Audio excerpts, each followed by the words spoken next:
নমস্কার, সোহাগের মার রান্নাঘরে সকলকেই স্বাগত। এখন তো প্রচণ্ড গরম, তাই যাব একটু গঙ্গার পাড়ে ঘুরতে। চলুন আপনাদেরকেও সঙ্গে করে নিয়ে যাই। চলে এসেছি আমরা গুপ্তিপাড়া ঘাটে। এইখান থেকে একটি লঞ্চ ধরে ওই পাড়ে যাব। তবে কিছুক্ষণ সময়ের অপেক্ষা করতে হবে, লঞ্চটি আসতে এখনও অনেকটা সময়।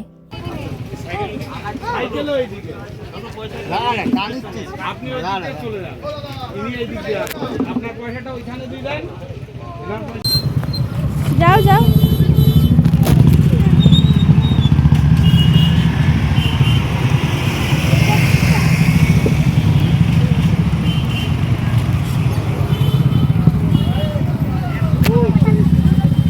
দাঁড়াবি।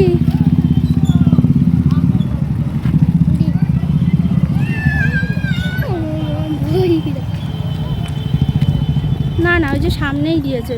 হ্যাঁ, আগেরবার তো পেছনে দিয়েছিল, তাই না বলো মা? পেছনে দিয়েছিল আগেরবার। একটু আগে এবার লাফ মারবে। ভাবছি লাফ মারবে কেন রে মা? খুব ভালো জায়গায় দিয়েছে। হ্যাঁ, খুব ভালো জায়গায় দিয়েছে, যাতে লোকের অসুবিধা না হয়। সকলে মিলে উঠে পড়েছি। মা গঙ্গাকে একটু প্রণাম করে নিই, তারপরই পৌঁছে যাব ওই পারে। বর্ষাকাল, আর এই সময় জানেন গঙ্গার জল খুব বাড়ে। আজকে আবার জলে স্রোতও আছে। তবে জানেন তো, চন্দন আবার ওই দিক থেকে বলছিল যে গঙ্গায় পার হতে গেলে 16 আনা পুজো দিতে হয়।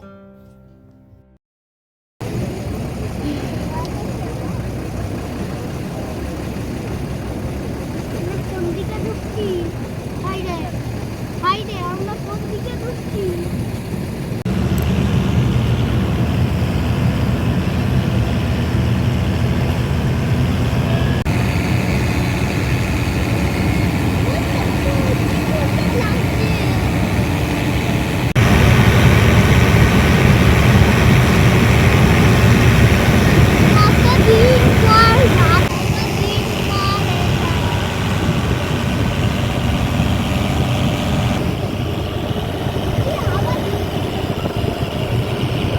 লঞ্চ পার হওয়ার সময় জানেন কি জোরে জোরে হাওয়া দিচ্ছিল।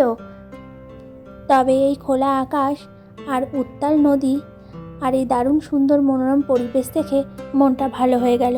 বহুদিন পরে একটু ঘুরতে আসা নদীতে।